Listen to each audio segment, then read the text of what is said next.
Salam sejahtera, terima kasih karena bersama dengan saya di Nazilin Unity Channel.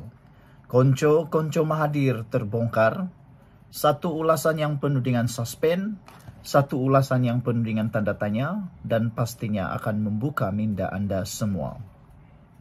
Akhirnya, satu demi satu watak sebenar Konco Mahathir mula kelihatan di permukaan. Yang dulunya berlagak pejuang rakyat, kini terbukti hanyalah pelindung agenda elit lama. Siapa mereka ini? Kita akan bongkar satu persatu. Senarainya pasti mengejutkan Anda. Senarai nomor kelima paling tak disangka sama sekali.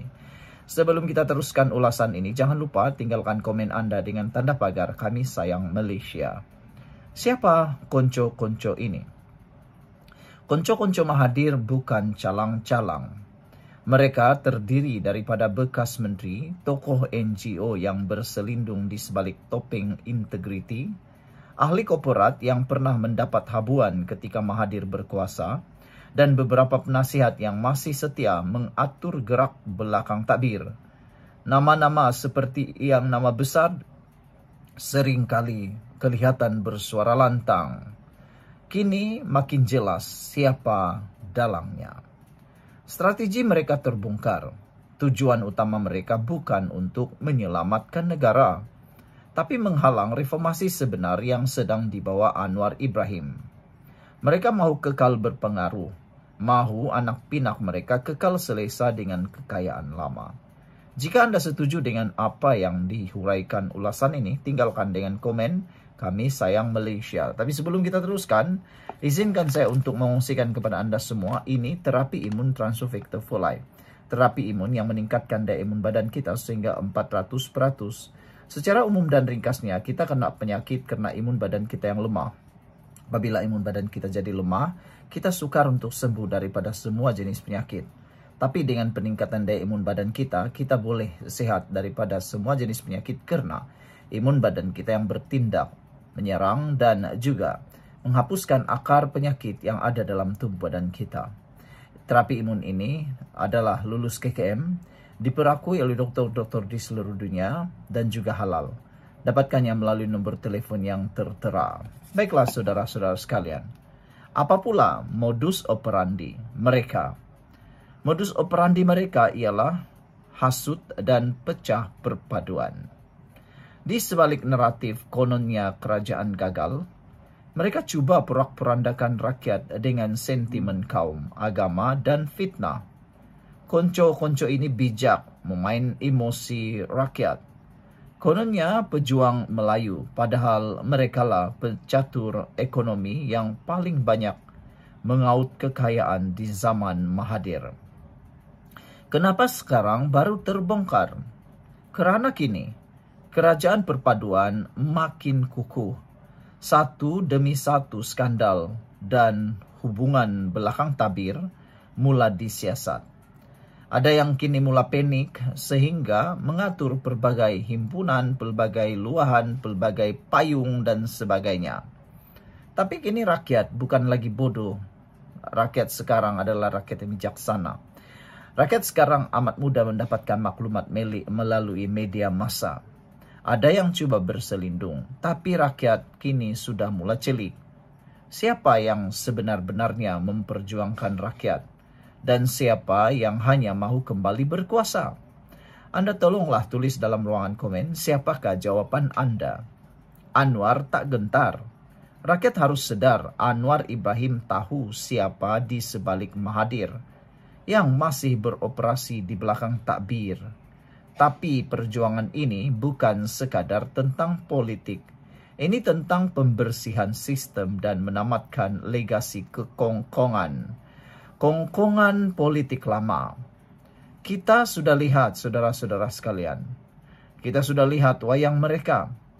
Kini rakyat bukan lagi penonton yang bodoh. Era Mahathir dan konco-konconya sudah tamat.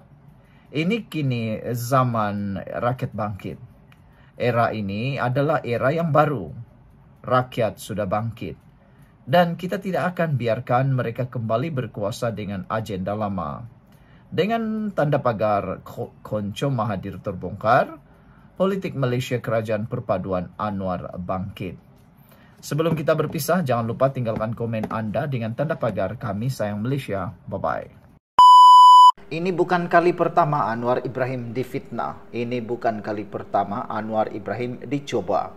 Sudah banyak kali Anwar Ibrahim dicobai dengan pelbagai tuduhan dan tohmahan yang tidak masuk akal. Terkini, salah seorang bekas pemimpin UMNO menyerang Anwar Ibrahim. Tapi dia lupa, yang dia serang itu kini kena di muka sendiri.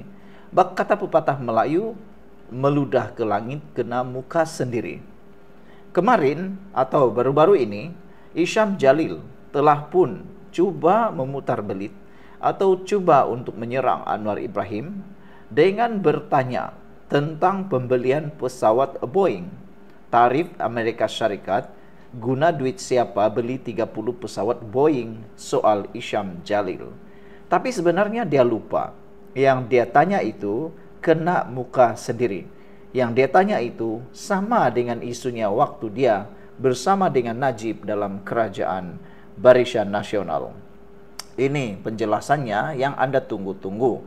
Share video ini supaya semua orang tahu bahwa memang Anwar Ibrahim mengelola kerajaan ini dengan sebaiknya bersama dengan pemimpin-pemimpin yang lain. Isham Jalil tanya, duit siapa yang beli Boeing itu? Kelakar soalan ini. Baiklah, mari kita jawab soalan tersebut. Duit Malaysia Aviation Group. Itu jawaban dia. Duit hasil perniagaan syarikat penerbangan. Bukan guna duit gaji cikgu. Bukan guna duit tol. Bukan juga hasil jual sawit felda. Bukan juga guna duit income tax rakyat. Inilah yang cuba diputar belit, cuba mengelirukan rakyat. Tapi sebenarnya kena di batang hidung sendiri. Sebelum kita teruskan ulasan kali ini, izinkan saya memperkenalkan kepada Anda semua ini terapi imun Transfer Factor for Life. Terapi imun yang meningkatkan daya imun badan kita sehingga 400%. Secara umum dan ringkasnya, kita kena penyakit karena daya imun badan kita yang bodoh. Apabila imun badan kita menjadi bodoh, apabila imun badan kita tidak kuat, kita kena penyakit, mudah kena penyakit dan sukar sembuh daripada penyakit. Tetapi dengan peningkatan daya imun tubuh badan kita, kita jadi kuat, kita jadi sembuh daripada semua jenis penyakit. Bukan kerana terapi imun ini, tetapi karena imun badan kita sendiri yang telah menjadi bijaksana, kuat dan seimbang, lalu menjadikan kita kuat dari dalam menyerang penyakit tersebut dan menghancurkan, memusnahkan akar penyakit tersebut. Dapatkan produk ini melalui nombor telefon saya yang tertera. Dan ingat, ini produk lulus KKM. Ini produk penemuan paling bersejarah dalam dunia perubatan pada abad ini. Dan ini diperakui oleh dokter-dokter di seluruh dunia dan halal. Dapatkannya sekarang. Kalau ini kali kedua Anda menonton video ini dengan produk ini, dan mungkin ini adalah jawaban kepada doa Anda selama ini. Baiklah, kita teruskan ulasan kali ini. Isham Jalil mungkin lupa atau buat-buat lupa. Pada tahun 2017, masa Najib pegang jawatan, Malaysia Airlines umum beli Boeing US dollar sebanyak 10 bilion.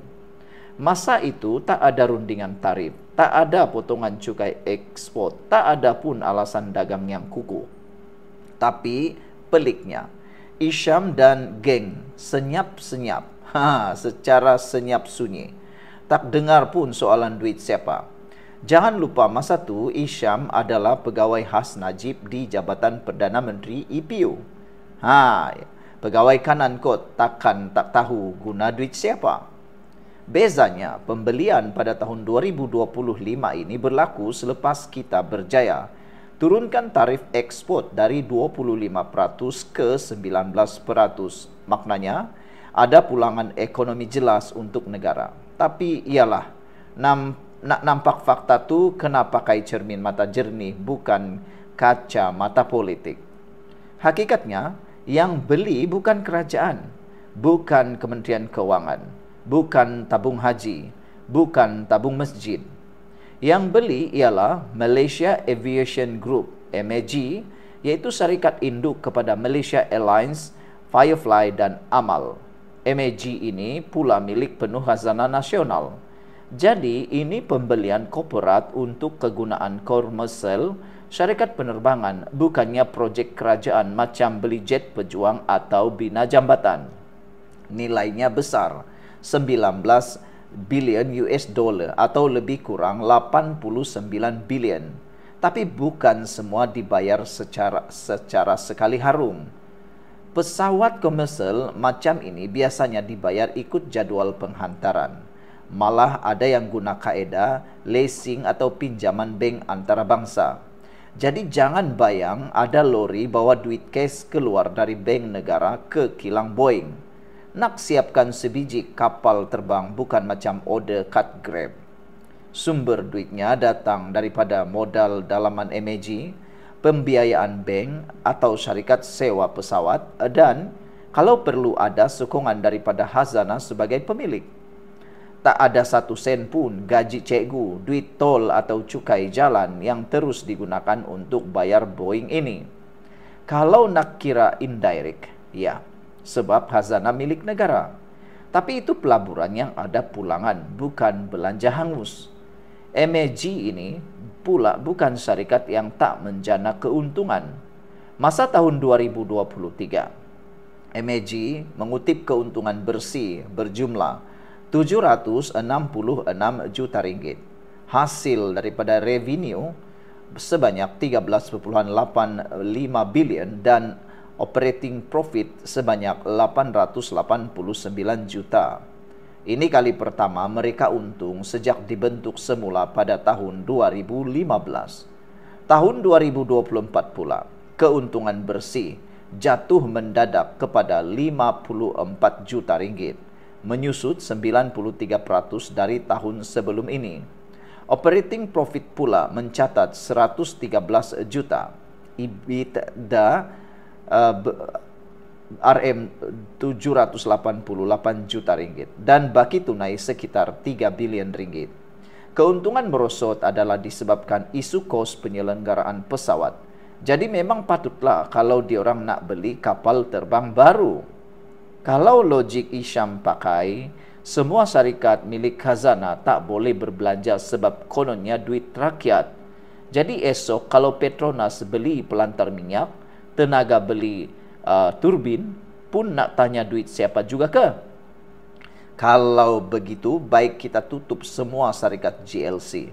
Biar duduk diam, jangan berniaga, senang cerita, tak payah maju.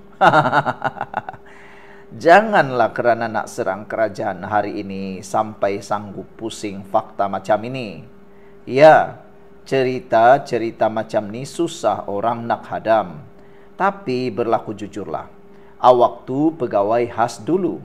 Awak lagi tahu dan janganlah nak melahirkan masyarakat yang pincang pemikiran. Semoga dengan penerangan ini, semua orang tahu Anwar Ibrahim melaksanakan tugas dengan terbaik. Kita jumpa lagi. Bye-bye.